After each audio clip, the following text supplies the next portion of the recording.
హరి ఓం. ప్రియాత్మ స్వరూపులారా, జగద్గురు ఆదిశంకరాచార్యుల వారు అనుగ్రహించిన మోహం ముద్గరం భజగోవిందం నుండి మరో శ్లోక పుష్పాన్ని విశ్లేషణతో సహా మీతో పంచుకుంటానండి. ఇది 28వది.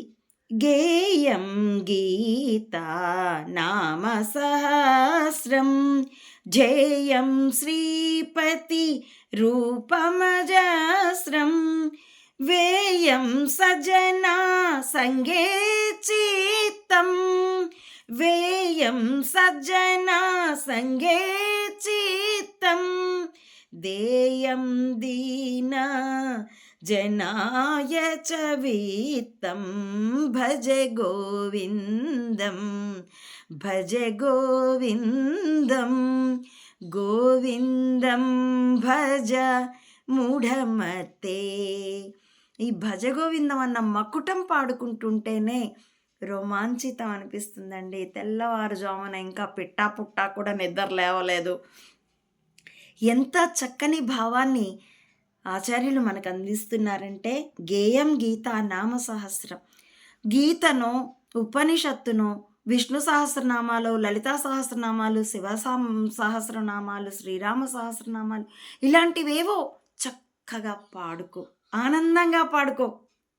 బూతు సినిమా పాటలు కాదు, చక్కగా నీ మనస్సుని, శరీరాన్ని, పరిసరాన్ని కూడా శుద్ధం చేసేటటువంటి ఆ ధ్వనితో, ఆ sound it self, it will cure this environment also. కాబట్టి వాటిని పాడుకో. అలాగే జయం ఏమి పెట్టుకోవాలంటే, శ్రీపతి రూపమజస్రం, ఆ భగవానుడి సౌందర్యాన్ని. పువ్వుని చూస్తేనే అంత ఆనందం కలిగితే, ఆ పువ్వుని సృష్టించిన వాడిని చూస్తే ఎంత ఆనందం కలగాలి.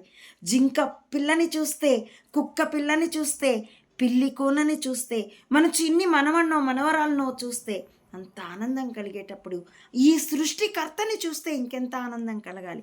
కాబట్టి ఆ శ్రీపతి రూపాన్ని చూడాలన్నది ధ్యేయంగా పెట్టుకో, టార్గెట్గా పెట్టుకో. ఏ గుమస్తానో, ఏ ఐఏఎస్ ఆఫీసరు, ఏమైంది ఐఏఎస్ ఆఫీసర్ అయినా పొట్టకూటి కోసమే కదా.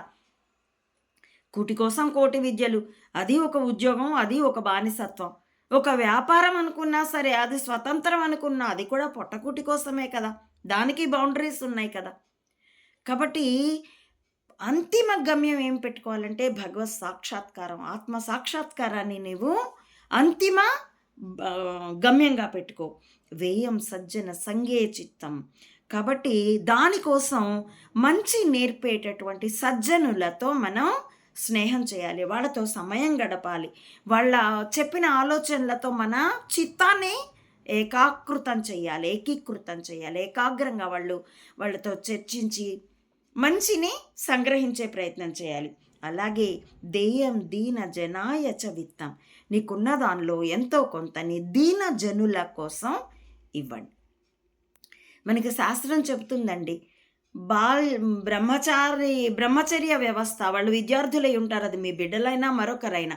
అలాగే వానప్రస్థులు, వాళ్ళు ఉద్యోగ వ్యాపారాలు వదిలేసి విశ్రాంత జీవితం గడుపుతారు.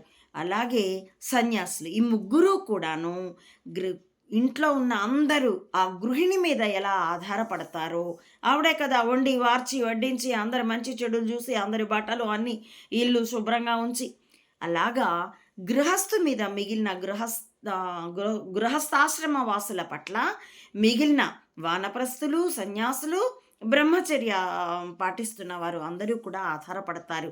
కాబట్టి మిక్కిలి శ్రమించి సమాజాన్ని పోషించేది గృహస్థులే. కాబట్టి గృహస్థాశ్రమం నిరసించవలసింది కాదు, అది కోటలో ఉండి పోరాడము అని అంటారు రామకృష్ణ పరమహంస. అయితే ఆ గృహస్థాశ్రమంలో ఉండి కూడాను ఆత్మజ్ఞానాన్ని పొందిన రాజర్షులు, జనక మహర్షులు ఉన్నారు. కాబట్టి అలాంటి ఆ ఆదర్శాలను పాటిస్తూ గృహస్థులందరూ కూడాను సమాజంలో శాంతి, ఉన్నదానిలో ఇతరులకి దానం చేస్తూ, ప్రేమని ప్రతికృతిగా, ప్రతిఫలంగా పొందుతూ సమాజం ఆనందమయ పరిస్థితుల్లో ప్రయాణించాలని ఆకాంక్షిస్తూ, అందుకోసమై ఈశ్వరుణ్ణి ప్రార్థిస్తూ, హరి ఓం. నా ఈ వీడియోల కంటెంట్ మీకు నచ్చితే please like, share and recommend my channel to others as well. Subscribe it. Please support Ammavodi Matha Ananthananda to spread the truth of either spying or spirituality up to the roots of this society. As well, support me financially also. Bhavati Bhikshandehi. Thank you for watching.